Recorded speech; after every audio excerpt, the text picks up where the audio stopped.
എല്ലാവർക്കും നമസ്കാരം. ഇന്നത്തെ ക്ലാസ്സിൽ നമ്മൾ ഡിസ്കസ് ചെയ്യാൻ പോകുന്നത് സിവിൽ എക്സൈസ് ഓഫീസർ എക്സാമിന് മുൻ വർഷങ്ങളിൽ ചോദിച്ച സ്പെഷ്യൽ ടോപ്പിക് ചോദ്യങ്ങളാണ്. ഒന്നാമത്തെ ചോദ്യം: പൊതുസ്ഥലത്ത് വെച്ച് മദ്യപിക്കുന്നത് അബ്കാരി നിയമപ്രകാരം കുറ്റകരമാണ്. മേൽ നിയമത്തിലെ നിർവചനപ്രകാരം പൊതുസ്ഥലങ്ങളിൽ ഉൾപ്പെടാത്തത് ഏതാണ്? പൊതുസ്ഥലത്ത് വെച്ച് മദ്യപിക്കുന്നത് അബ്കാരി നിയമപ്രകാരം കുറ്റകരമാണ്.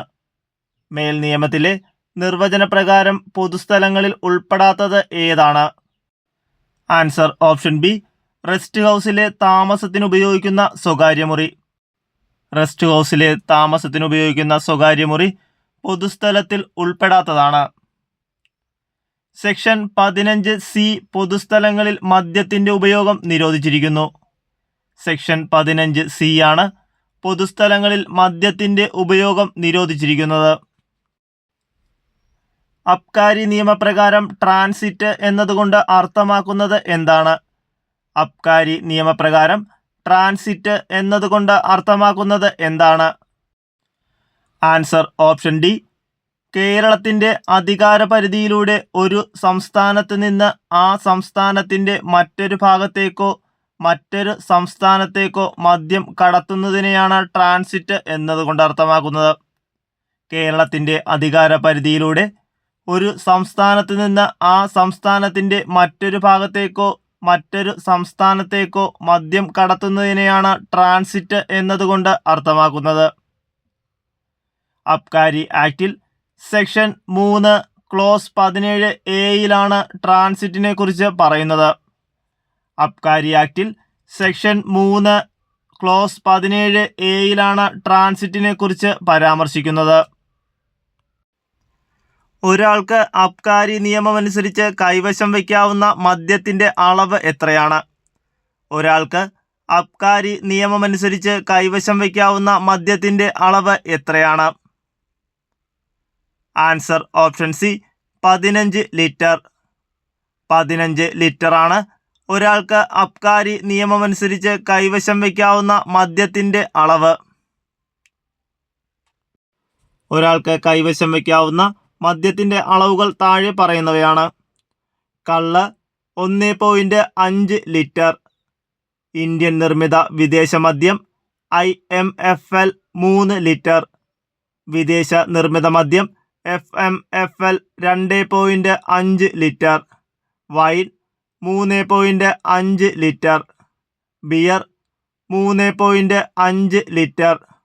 Coco brandy 1 litre. ഒരു വ്യക്തിക്ക് മദ്യം വാങ്ങാനും ഉപയോഗിക്കുവാനും നിഷ്കർഷിച്ച ഏറ്റവും കുറഞ്ഞ പ്രായം എത്രയാണ്? ഒരു വ്യക്തിക്ക് മദ്യം വാങ്ങുവാനും ഉപയോഗിക്കുവാനും നിഷ്കർഷിച്ച ഏറ്റവും കുറഞ്ഞ പ്രായം എത്രയാണ്? ആൻസർ ഓപ്ഷൻ എ, 23 വയസ്സ്. 23 വയസ്സാണ് ഒരു വ്യക്തിക്ക് മദ്യം വാങ്ങാനും ഉപയോഗിക്കുവാനും നിഷ്കർഷിച്ച ഏറ്റവും കുറഞ്ഞ പ്രായം. ഈ ക്വസ്റ്റ്യൻ്റെ അകത്ത് ഓപ്ഷൻ ബി 18 വയസ്സ് എന്ന് കാണിച്ചിട്ടുണ്ട്. അപ്പോൾ നമുക്ക് ഡൗട്ട് വരുന്നൊരു കാര്യമാണ്, 18 വയസ്സാണോ 23 വയസ്സാണോ എന്നുള്ളത്. മദ്യം വാങ്ങുവാനും ഉപയോഗിക്കുവാനുമുള്ള വയസ്സ് 23 വയസ്സാണ്. 18 വയസ്സെന്ന് പറയുന്നത് ലഹരി പദാർത്ഥങ്ങൾ ഉപയോഗിക്കുവാൻ നിഷ്കർഷിച്ചിട്ടുള്ള ഏറ്റവും കുറഞ്ഞ പ്രായമാണ് 18 വയസ്സ്. 18 വയസ്സിൽ താഴെയുള്ളവർ ലഹരി പദാർത്ഥങ്ങൾ ഉപയോഗിക്കുന്നത് കുറ്റകരമാണ്. അപ്പോൾ തിരിഞ്ഞു പോകാനൊരു സാധ്യതയുണ്ട്.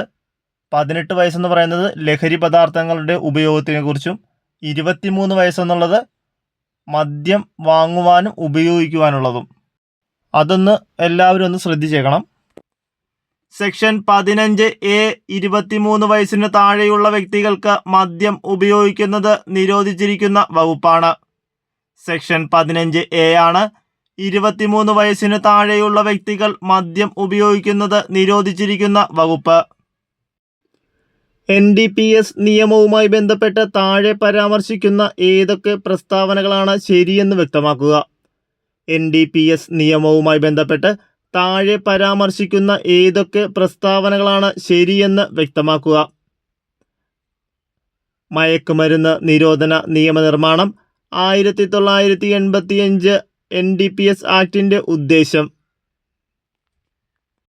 അപ്പോൾ നമുക്ക് ഓപ്ഷൻസ് ഒന്ന് നോക്കാം. 1 മയക്കുമരുന്നുമായി ബന്ധപ്പെട്ട നിയമം ഏകീകരിക്കുവാനും ഭേദഗതി വരുത്തുവാനും. അത് ശരിയായൊരു ഉത്തരമാണ്. 2. മയക്കുമരുന്നുകൾ, ലഹരി പദാർത്ഥം എന്നിവയുടെ കടത്തുവഴി നേടിയ സ്വത്ത് കണ്ടുകെട്ടുന്നതിന്. അതും ശരിയുത്തരമാണ്. സംസ്ഥാനങ്ങൾക്ക് മയക്കുമരുന്ന് നിരോധനത്തിന് അധികാരം നൽകുന്നതിന്. അതൊരു തെറ്റായ ഉത്തരമാണ്. മയക്കുമരുന്നുമായി ബന്ധപ്പെട്ട അന്താരാഷ്ട്ര ഉടമ്പടിയിലെ വ്യവസ്ഥകൾ നടപ്പിൽ വരുത്തുന്നതിനായി. അതും ശരിയായിട്ടുള്ള ഉത്തരമാണ്. അപ്പോൾ ആൻസർ എന്ന് പറയുന്നത് 1, 2, 4. ഓപ്ഷൻ ബി ആണ്. 1, 2, 4 മാത്രം. അടുത്ത ചോദ്യം, സൈക്കോട്രോപിക് സബ്സ്റ്റൻസ് അഥവാ മാദക വസ്തുക്കൾ എന്നത്. സൈക്കോട്രോപിക് സബ്സ്റ്റൻസ് അഥവാ മാദക വസ്തുക്കൾ എന്നത്. ആൻസർ ഓപ്ഷൻ എ ആണ്. NDPS നിയമത്തിൻ്റെ ഷെഡ്യൂൾ പ്രകാരം ലഹരി വസ്തുക്കൾ അഥവാ മാദക വസ്തുക്കളുടെ പട്ടികയിൽ ഉൾപ്പെടുത്തിയിട്ടുള്ള പദാർത്ഥങ്ങൾ. NDPS നിയമത്തിൻ്റെ ഷെഡ്യൂൾ പ്രകാരം ലഹരി വസ്തുക്കൾ അഥവാ മാദക വസ്തുക്കളുടെ പട്ടികയിൽ ഉൾപ്പെടുത്തിയിട്ടുള്ള പദാർത്ഥങ്ങൾ. Kerala distillery and warehouse rule പ്രകാരം ഡിസ്റ്റിലറികളിലെ സ്പിരിറ്റ് സൂക്ഷിപ്പ് മുറി ഉൾപ്പെടെയുള്ള മർമ്മപ്രധാന കേന്ദ്രങ്ങൾ പൂട്ടി സൂക്ഷിക്കുന്നതിലേക്കുള്ള അബ്കാരി ലോക്ക് നൽകുവാൻ ചട്ടപ്രകാരം അധികാരപ്പെട്ട ഓഫീസ് ഏതാണ്? Kerala distillery and warehouse rule പ്രകാരം ഡിസ്റ്റിലറികളിലെ സ്പിരിറ്റ് സൂക്ഷിപ്പ് മുറി ഉൾപ്പെടെയുള്ള മർമ്മപ്രധാന കേന്ദ്രങ്ങൾ പൂട്ടി സൂക്ഷിക്കുന്നതിലേക്കുള്ള അബ്കാരി ലോക്ക് നൽകുവാൻ ചട്ടപ്രകാരം അധികാരപ്പെടുത്തപ്പെട്ട ഓഫീസ് ഏതാണ്? ആൻസർ ഓപ്ഷൻ ബി, കമ്മീഷണറുടെ ഓഫീസ്. കമ്മീഷണറുടെ ഓഫീസാണ് അബ്കാരി ലോക്ക് നൽകുവാൻ ചട്ടപ്രകാരം അധികാരപ്പെട്ട office. Kerala distillery and warehouse rule പ്രകാരം ENA എക്സ്ട്രാ ന്യൂട്രൽ ആൽക്കഹോൾ ഇറക്കുമതി ചെയ്യുന്നതിലേക്ക് യാത്രാമധ്യേയുള്ള നിയമാനുസൃത നഷ്ടം ചട്ടപ്രകാരം അനുവദനീയമായത് എത്രയാണ് എന്നതുമായി ബന്ധപ്പെട്ട് താഴെ പരാമർശിക്കുന്ന ഏതൊക്കെ പ്രസ്താവനകളാണ് ശരിയെന്ന് വ്യക്തമാക്കുക. Kerala distillery and warehouse rule പ്രകാരം ENA ഇറക്കുമതി ചെയ്യുന്നതിലേക്ക് യാത്രാമധ്യേയുള്ള നിയമാനുസൃത നഷ്ടം ചട്ടപ്രകാരം അനുവദനീയമായത് എത്രയാണ് എന്നതുമായി ബന്ധപ്പെട്ട് താഴെ പരാമർശിക്കുന്ന ഏതൊക്കെ പ്രസ്താവനകളാണ് ശരിയെന്ന് വ്യക്തമാക്കുക. ആൻസർ ഓപ്ഷൻ ഡി, 3ഉം 4ഉം. 3. ഓരോ 400 കിലോമീറ്റർ ദൂരത്തിനും 0.1% വീതം. 4.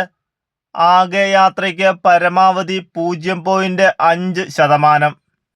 ഓരോ 400 കിലോമീറ്റർ ദൂരത്തിനും 0.1% വീതം. ആകെ യാത്രയ്ക്ക് പരമാവധി 0.5%. Kerala distillery and warehouse rule പ്രകാരം പ്രൂവ് എന്നതുകൊണ്ട് അർത്ഥമാക്കുന്നത് എന്താണ്? Kerala distillery and warehouse rule പ്രകാരം പ്രൂവ് എന്നതുകൊണ്ട് അർത്ഥമാക്കുന്നത് എന്താണ്? ആൻസർ ഓപ്ഷൻ എ, സ്പിരിറ്റിൻ്റെ വീര്യം അളക്കൽ. സ്പിരിറ്റിൻ്റെ വീര്യം അളക്കലാണ് Kerala distillery and warehouse rule പ്രകാരം പ്രൂവ് എന്നതുകൊണ്ട് അർത്ഥമാക്കുന്നത്. കേരളത്തിൽ വിദേശമദ്യം വിൽപ്പന നടത്തുന്നതിനും വിദേശമദ്യം ലൈസൻസ് 1 പ്രകാരം ഏതെല്ലാം സ്ഥാപനങ്ങൾക്കാണ് സർക്കാർ അധികാരം നൽകിയിട്ടുള്ളത്?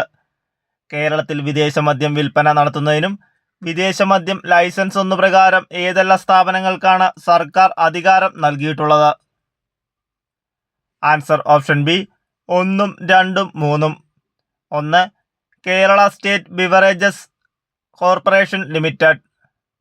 2. Kerala state cooperative consumers federation limited. 3. Kerala tourism development corporation. ഇപ്പോൾ ഏതൊക്കെയാണ്? 1. Kerala state beverages corporation limited. 2. Kerala state corporative consumers federation limited. 4. Kerala tourism development corporation. താഴെ പറയുന്നവയിൽ തെറ്റായ പ്രസ്താവന ഏതാണെന്ന് കണ്ടെത്തുക. താഴെ പറയുന്നവയിൽ തെറ്റായ പ്രസ്താവന ഏതാണെന്ന് കണ്ടെത്തുക.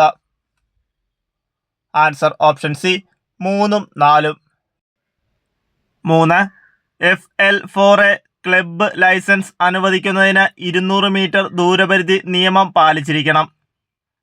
4. പബ്, ബിയർ വിൽപ്പനയ്ക്കുള്ള ലൈസൻസ് സർക്കാർ നിലവിൽ അനുവദിക്കുന്നത് KTDCക്ക് മാത്രമാണ്. ഏതൊക്കെയാണ്?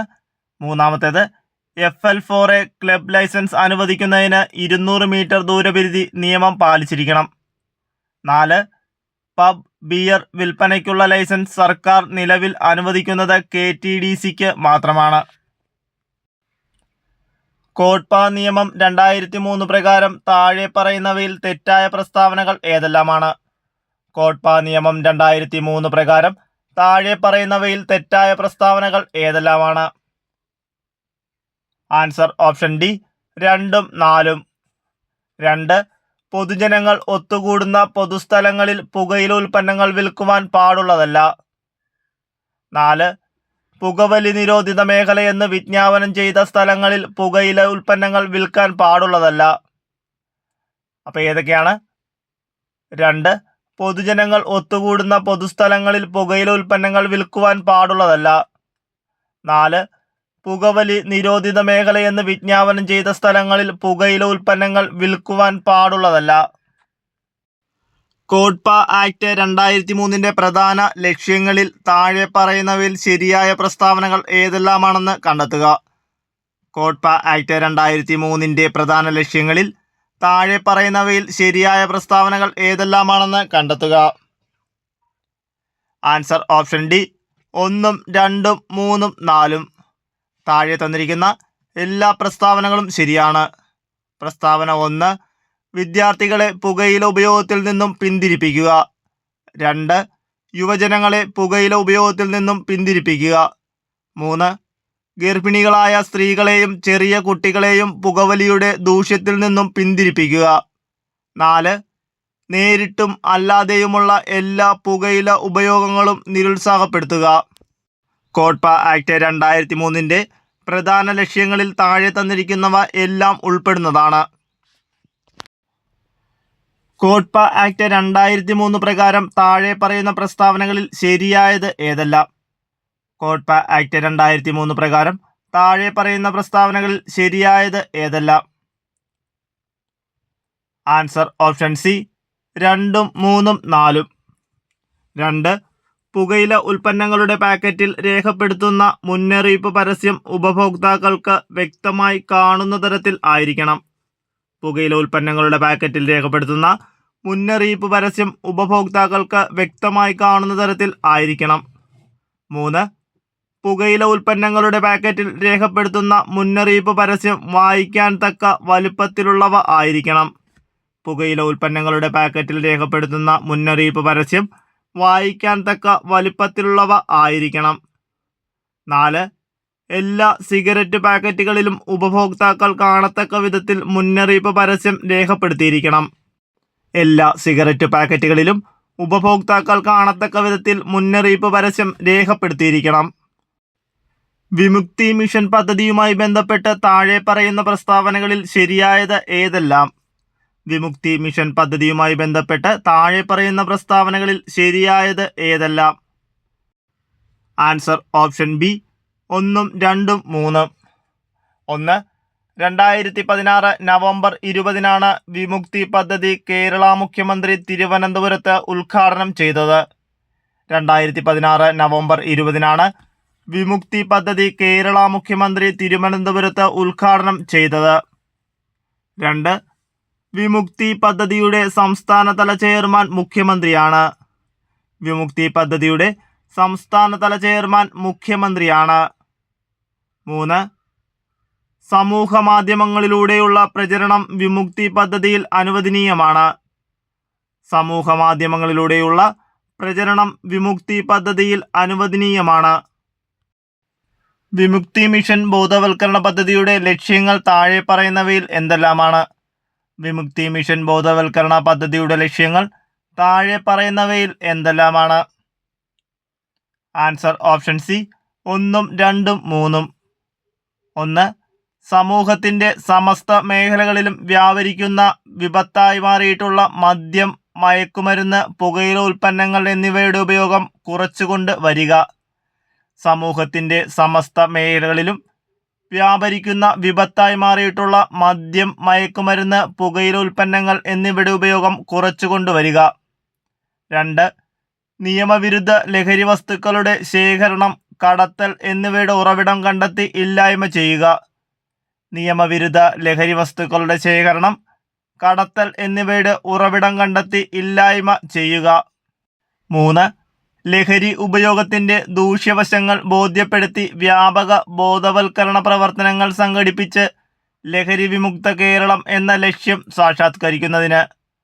ലഹരി ഉപയോഗത്തിന്റെ ദൂഷ്യവശങ്ങൾ ബോധ്യപ്പെടുത്തി വ്യാപക ബോധവൽക്കരണ പ്രവർത്തനങ്ങൾ സംഘടിപ്പിച്ച് ലഹരി വിമുക്ത കേരളം എന്ന ലക്ഷ്യം സാക്ഷാത്കരിക്കുന്നതിന്. വിമുക്തി ജില്ലാതല എക്സിക്യൂട്ടീവ് കമ്മിറ്റിയിൽ താഴെ പറയുന്നവരിൽ ആരെല്ലാം അംഗങ്ങളാണ്? വിമുക്തി ജില്ലാതല എക്സിക്യൂട്ടീവ് കമ്മിറ്റിയിൽ താഴെ പറയുന്നവരിൽ ആരെല്ലാം അംഗങ്ങളാണ്? Answer option C 1, 2, 3. 1. ജില്ലാ പഞ്ചായത്ത് പ്രസിഡന്റ്. 2. ജില്ലാ കളക്ടർ. 3. Deputy excise commissioner. 1. ജില്ലാ പഞ്ചായത്ത് പ്രസിഡന്റ്. 2. ജില്ലാ കളക്ടർ. 3. Deputy excise commissioner. ഇവരൊക്കെയാണ് വിമുക്തി ജില്ലാതല എക്സിക്യൂട്ടീവ് കമ്മിറ്റിയിൽ അംഗങ്ങൾ. വിമുക്തി പദ്ധതിയുടെ ചെയർമാൻ മുഖ്യമന്ത്രിയാണ്. വൈസ് ചെയർമാൻ എക്സൈസ് വകുപ്പ് മന്ത്രി. ചെയർമാൻ മുഖ്യമന്ത്രിയും വൈസ് ചെയർമാൻ എക്സൈസ് വകുപ്പ് മന്ത്രിയുമാണ്. കമ്പ്യൂട്ടർ വൈറസുമായി ബന്ധപ്പെട്ട 2000 വിവരസാങ്കേതിക നിയമത്തിന്റെ വ്യവസ്ഥ. കമ്പ്യൂട്ടർ വൈറസുമായി ബന്ധപ്പെട്ട 2000 വിവരസാങ്കേതിക നിയമത്തിന്റെ വ്യവസ്ഥ. Answer option C A and B. A വകുപ്പ് 43, ബി വകുപ്പ് 66. കമ്പ്യൂട്ടർ വൈറസുമായി ബന്ധപ്പെട്ട 2000 വിവരസാങ്കേതിക നിയമത്തിന്റെ വ്യവസ്ഥകളാണ് വകുപ്പ് 43 വകുപ്പ് 66. വിവരസാങ്കേതിക നിയമം 2000 പ്രകാരം കുട്ടികളുടെ അശ്ലീല സാഹിത്യം കുറ്റകൃത്യമായി കണക്കാക്കുന്നതിന് കുട്ടിയുടെ പ്രായം എത്രയാണ്? വിവരസാങ്കേതിക നിയമം 2000 പ്രകാരം കുട്ടികളുടെ അശ്ലീല സാഹിത്യം കുറ്റകൃത്യമായി കണക്കാക്കുന്നതിന് കുട്ടിയുടെ പ്രായം എത്രയാണ്? ആൻസർ ഓപ്ഷൻ എ 18 വയസ്സിൽ താഴെ. 18 വയസ്സിൽ താഴെയാണ് വിവരസാങ്കേതിക നിയമം 2000 പ്രകാരം കുട്ടികളുടെ അശ്ലീല സാഹിത്യം കുറ്റകൃത്യമായി കണക്കാക്കുന്നതിന് കുട്ടിയുടെ പ്രായമായി കണക്കാക്കുന്നത്.